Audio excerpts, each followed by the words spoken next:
Hello বন্ধুরা, আমি mobile হাতে নিয়ে করছি। আমি মায়ের বাড়িতে এখন আছি। কলকাতার থেকে আসার পরেই মায়ের কাছেই আছি। মা অসুস্থ, বাবা অসুস্থ। আমি হাতে দিয়েছি, সামান্য চিনি দিচ্ছি।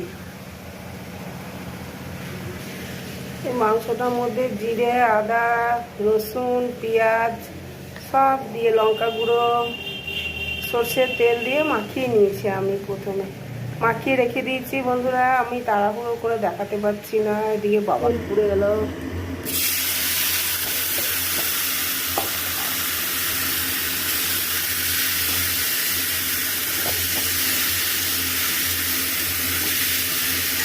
ওই আর কষা হয়ে গেছে, জল দিয়ে কুকারে দিয়ে দেবো। খাসির মাংস ঝোল।